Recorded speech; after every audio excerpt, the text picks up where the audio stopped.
ಸೀತಾರಾಮ್ಗೆ ಸ್ವಾಗತ.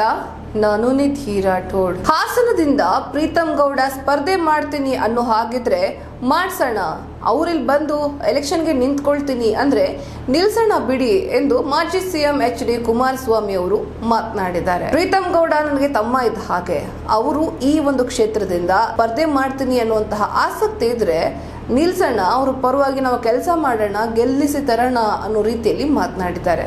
ಹಾಗಾದ್ರೆ ಯಾವ ಸಂದರ್ಭದಲ್ಲಿ ಇವರು ಈ ಮಾತನ್ನ ಹೇಳಿದ್ರು, ಜೊತೆಗೆ ಪ್ರೀತಮ್ ಗೌಡದವರ ಯಾವ ಮಾತಿಗೆ ಇಂತಹ ಉತ್ತರವನ್ನ ಕೊಟ್ಟಿದ್ದಾರೆ ನೋಡೋಣ.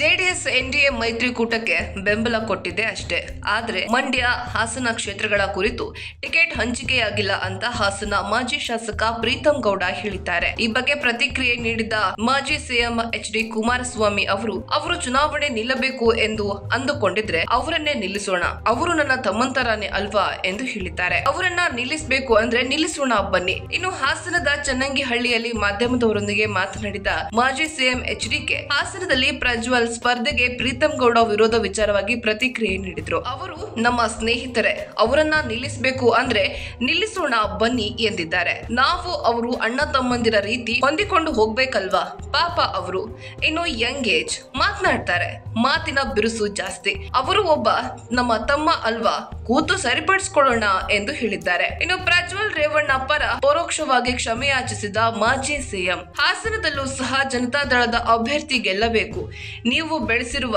ಮಕ್ಕಳು ನಾವು, ಕೆಲವೊಮ್ಮೆ ತಪ್ಪು ಮಾಡ್ತೇವೆ, ತಪ್ಪು ತಿದ್ದಿಕೊಳ್ಳಲು ಒಂದು ಅವಕಾಶ ಕೊಡಿ ಎಂದು ಕೇಳ್ತೇವೆ.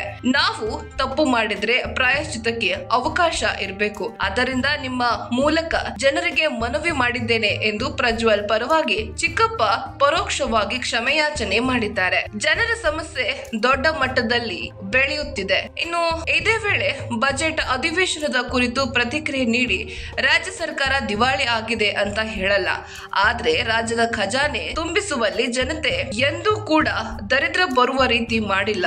ಆದ್ರೆ ಆಡಳಿತ ನಡೆಸುವವರು ಈ ನಾಡಿನ ಜನರ ತೆರಿಗೆ ಹಣವನ್ನ ದುರ್ಬಳಕೆ ಮಾಡಿ ಜನರ ಸಮಸ್ಯೆ ದೊಡ್ಡ ಮಟ್ಟದಲ್ಲಿ ಬೆಳೆಯುತ್ತಿದೆ. ಇಲ್ಲಿ ಯಾವುದೇ ಗ್ಯಾರಂಟಿ ಕಾರ್ಯಕ್ರಮದಿಂದ ರಾಜ್ಯ ದಿವಾಳಿ ಆಗತ್ತೆ ಎಂದು ಹೇಳಲ್ಲ.